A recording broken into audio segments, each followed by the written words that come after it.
Welcome to Popternative, where we dive into topical discussions from the worlds of pop culture, social media, and sports. Here is your host, Peter Remoliotis, aka PD Beats. PD Beats here from Popternative, speaking to Analesa Fisher about Metal Lords premiering on Netflix April 8th. Thank you so much for your time. Thank you for having me. I'm excited. I'm excited. I just want to say that I love this film so much. And I had the pleasure of watching it last week. And I grew up a big metal fan. What was the familiarity of metal and hard rock music like before signing on to this project? So genuinely, not a lot. Yeah. I always tell everyone that we were in quarantine for most of filming. Every time, COVID was a big deal. We were shooting in 2020. I went to the bookstore and I bought like 6 books on the history of heavy metal and just everything to really understand where any of the characters were coming from. Yep. And I fell in love with it. I mean, the original song in the film is now one of my favorite songs to like work out to or even just jam to because it's so catchy. I'm trying to think when we want to put this interview out but it's so good. I'm hoping maybe they'll release it on Spotify before the movie's out. I think they have. They haven't released the movie version. It's someone else singing, but you can listen. We'll figure it out, but machinery of torment. Exactly. We had to listen to that song, I think, 700 times when we filmed the scene that it's in. And yeah, and then the trailer, the instrumental's in the trailer. Yeah. So, yeah, we're pretty okay. There's so many. I mean, I want to get into the film, but I kind of want to know about your career as a storyteller. What excites you about storytelling? How did you get involved with storytelling? Yeah, pretty much just. I mean, I've been acting my whole life, been doing voiceover my whole life, all that stuff, and I really got into writing only about 8 years ago. Mm-hmm. And now I get really excited anytime I get a script and you can follow like every character to fruition. There's nobody that's necessarily like left behind or forgotten. Everybody has a purpose. Nobody's a caricature, things like that. And this film was huge for me in that. When I read the script, I was like, whoa, everybody is so important to like the integral storyline here and what the theme that they're putting out with this movie. So yeah. Oh, 100%. No, different people have different kind of routes in terms of how they get involved with it. There's a lot kind of happening right now in storytelling. I'm just so happy that for me personally, I just feel like you can love this movie and not be like a fan of metal, right? But for me, it's just like a bonus for me. Like I just like yeah, we always said that the metalheads are going to freak out about this movie, but what makes it still that like strong coming of age sense of a film is that it's truly about misfits and people liking and embracing something that isn't necessarily mainstream and showing everyone that it doesn't matter what you like. If you're a nerd, you like comics, D&D, metal, if you wear that on your sleeve and you wear your heart on your sleeve and what you're into, then other people are more than likely going to follow because the passion behind it is so great. Your character is interesting because there's kind of a blur about what the character actually is. Popular kid, is it a character who is maybe like secretly into metal music? Like we don't know, right? Like, do you know what I mean by that a little bit? Yes. No, I mean, and that's Kendall is an incredible example in the film of a character that the metal music is shining a light on, that it isn't necessarily just metal that is making kids feel like they have to hide themselves or whatever, that everybody is really struggling at this age to find who they are. Yeah. And Kendall watching these kids really embrace this weird thing about them that makes them so unique. It makes her want to step out of her comfort zone and be like, yeah, you know what? I can be my own person. Yeah, absolutely. The film also has its obvious antagonists and protagonists. Like you'll see it throughout the film. There's a lot of characters like Kendall that are like blurry a little bit. Like, is Kendall going to be not a nice person? Like, we don't know. You know what I mean? Yeah, you have no idea. And like the other band, like Noah's character, same thing, right? And I love that. I feel like that's just good storytelling. Like, honestly. Yeah, DB did a really good job of showing the complexity of high school in a way where there are going to be people in the middle. I mean, Noah's character, for example, he's very popular. It's clear he's popular, but he's so nice, and you can't help but love him. And you're like, yeah, I went to school with a kid like that. Well, you're not sure at the party. Well, you meet him at the party, and we meet Kendall at the party too, do we not? Yes. Yeah. So when we meet Noah at the party, it's like you're not sure what's going on there. You know what I mean? Yeah. And then, absolutely. No, it did. But there's all, there are the bad bullies in the movie too. They have those too. Life is a beautiful rainbow of people of all different shapes and sizes and complexities. So I think you did a great job. 100%. So we meet Kendall at the party where there's a band playing. And then at the end of the movie, there's a battle of bands, which is basically like the centerpiece of the whole film, which is like the point of the film. If there's no battle of bands, there's no Metal Lords. Let's be honest. Yeah, it's very true. So those two scenes, like how far were those apart from filming? Because they're both kind of the party, like concert kind of vibes, right? Yeah, they were pretty much tail end. Okay. We shot them pretty far apart from each other. Which was cool for me, I think, just being able to give that Kendall that big arc and being able to show that she's made some sort of growth. And this time, after hanging out with Kevin so much in the film, trying to find herself and trying to allow herself to be as free as because Kevin, for example, goes through a huge transformation. I mean, we see it in the movie, and Kendall's just watching that. And it takes until the end for her to be like, yeah, like this is awesome and I want to be my own person. 100%. Kendall also is witnessing the kind of the growth of like the band, like we're going to call them Skullflower. Yes. Okay. That they're like everyone in Skullflower is very complex in their own ways. And I'm wondering if you had a chance to talk to any of the cast members, Jaeden, Isis, about the complexity of those characters in regards to seeing that in the script, because it's not just kind of kids forming a band. I feel like there's a lot more to that a little bit too. Yeah. I mean, each one of them in their own and way. Adrian as well. Yeah. Yes, and Adrian being the big catalyst for it, because Adrian is the one who's driving that we have to do metal, and Isis and Jaden's characters especially have such deep like hurting and longing in them that is what allows them to kind of be able to form this metal band and be able to take some of their rage, anger, sadness, thing that they've been feeling for so long out. And it was something especially for me talking to Isis, because as Kendall and Emily are two of pretty much like the only female characters in the film. And we had a lot of conversations, me and her, about how if it was a completely different universe, how better friends Emily and Kendall would have been. I mean, especially in the beginning of the film, you kind of see it. There are some moments there where Kendall wants to reach out and be like, I like your vibe and my vibe is different too, and maybe I could join this vibe. But there's so much of that societal pressure that comes down on both of them. And it isn't until we both kind of meet Kevin that we're able to be pulled out of that. We established in the beginning of this interview that you don't have to be a fan of metal music to enjoy this film.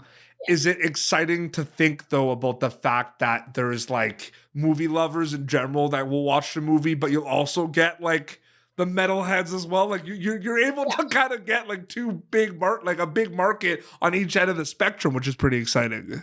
I'm excited, especially because I mean, I don't know very many metal fans. My dad is a fan of metal and a lot of his friends are. And when I got to tell them all about the movie, hearing their perspective of it, how they grew up with metal and how it will be something interesting to them was huge for me. And I was also a big fan during the pandemic of the movie The Sound of Metal, because I am an ASL speaker. And it was this movie that combined both of now my new passions, like metal, and I was in this Metal Lords movie, and then sign language. Wow. And I was like, wow, this is really cool, because this is showing a subset of the world we don't necessarily get to see. And metal music being able to bring so much of that like angstiness out of people and give somebody an escape.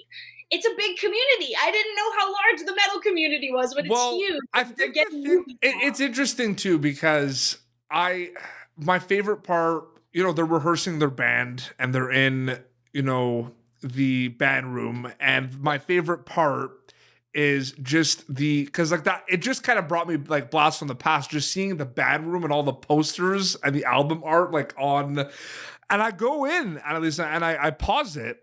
And every time there's so many bands that I like on the wall.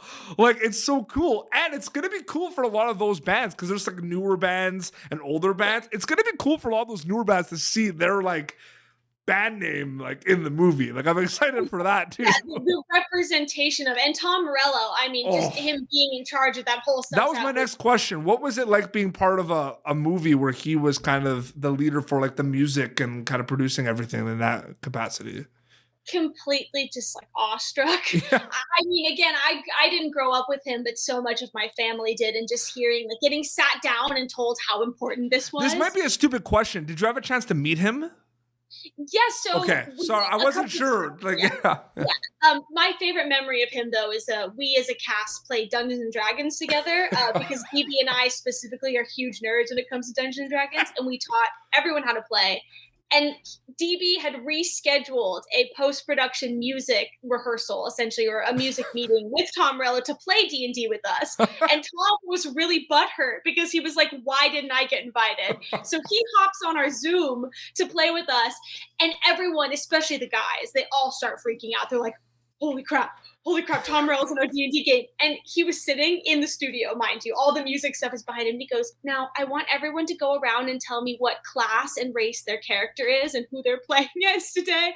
And that's all he cared about. He just wanted to be a part of this super nerdy thing. He was like, I don't even want to talk about music. I'm here to just be a part of this nerdy experience with you guys. And D&D might or might not be in the movie. Let's just leave it. Mm-hmm. We'll leave that up to everyone's imagination. What can you tell us about the pace of it in terms of kind of going in and filming this? Because it's a film that has those moments where there's a lot of self-reflection with a lot of the characters finding themselves, but like a lot of it is like a pretty fast-paced film they're going to see. So what do you think about the pace of it a bit, Analesa? Yeah, I think what's really interesting, even just about, DB as a writer, is that the way that the screenplay read and the way that the movie ended up being edited are very different, and not in a bad way at all. Something that he is so good at is being able to adapt. And I think in one of his interviews, he even said that so many of the characters changed completely in his mind when he met who he was casting as them. I mean, Kendall had a lot of parts of her that changed when they brought me on board even. And I appreciated that so much about him as a creative, just that he was willing to make it as most authentic as possible and maybe scrap some things and whatever. But because of that, the pacing is strange in a way, but in my head, it's that classic like band movie where it's like we're running really fast and we're getting everything done, and then there's some time and we've got to slow down and the drama, and then we're running really fast. Well, I don't know if like I'm about to say this right now, and then you're gonna be like, oh, I'm not surprised. Then you love like School of Rock is my favorite movie of all time. That doesn't surprise me. So it doesn't surprise you that I also love Metal Lords, right? Like if you like School of Rock, like you're gonna love this movie. Like, yeah, absolutely. No, I'm excited for people to see it. I mean, I'm sure like you're in it. I'm sure you're like I'm just excited in a lot of ways, but something that I'm so excited about is that when people were like, you're coming onto a DB, Weiss, and a Benioff film, are there going to be dragons? Are there going to be, is it a period piece? And I was like, no, it's a movie about metal music and like high schoolers. And it's a very different lens. And I think people have seen him in and seen what he's able to create. And I know this is like his baby. And I'm just very honored to be a part of it. And another thing too, to add, I mean, Jaeden, like you have a lot of scenes of Jaeden. Jaeden just transforms into like, we see Jaeden in a lot of, like he's been in a lot of movies and there've been different characters. But like some of the characters he's played in other movies are a little similar and everything. But like this is a complete transformation. This is if for anyone who is a fan of Jaeden, I mean, and he does an incredible job in everything he's been in. I mean, The Lodge and It and everything. He's an incredible actor, but this was something, it's very clear why he took this part and why he decided to go on this journey. And it's because we get to see him transform from like this younger, nerdy teenager into a man almost. You really see that, like, because I went to I was kind of like, I was like that. You know what I mean? You know, the kids that are really into music and video games and everything, like the outcasts and everything. And like, you really feel that. You feel like he's very like passionate about wanting to learn the songs, wanting to, you know, get the girl. And like, he wants to grow. He wants to learn. Like, you really feel that with his character. And he wants to grow up. I mean, very clear. You even see it with like the parallel between him and his younger brother. Is he wants freedom, and he wants this teenage life, and he wants excitement. Yeah. And you get to see him grab life by the balls, like, for lack of a better word. There's, again, we don't want to go super big spoilers, but you mentioned his younger brother. That was one of my favorite scenes when they're loading the drum. I always say, I told Adrian I wanted to cosplay him for Halloween because Hunter is now my new favorite character that's ever existed in any movie ever. And I didn't know, because I wasn't there for most of his solo filming scenes, but especially him and Brett Gelman. The funniest comedy duo I've seen in a very long time. That's another thing too. Brett Gelman, I'm a big Brett Gelman fan. Me too. And like huge. And even in like Judd Apatow's Love, I don't know if you've ever seen that. Like, very good, yeah, the best. And like, he was so great in this. But again, like a little different character than I'm used to seeing him. You know what I mean? It's a comedy. Like, it's cool to see that a little bit too. There's like a mix there where it's, you see the Brett that we know, especially, I mean, if you've seen Fleabag, you're like, that's Brett Gelman.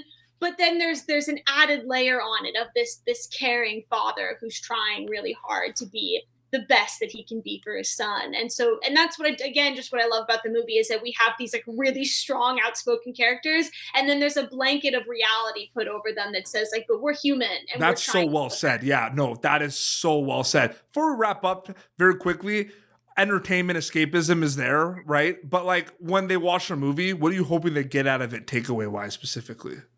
More than anything, I hope that people watch this movie and that weird hobby or weird thing that they love that they've been hiding from everybody, they just say like, screw it, because metal is truth to power, and just be yourself and see through this movie that you can grow up being your weirdest, most authentic self, and it's going to pay off so much more in the long run than if you hid that from people. So well said. I'm so excited for people to see it.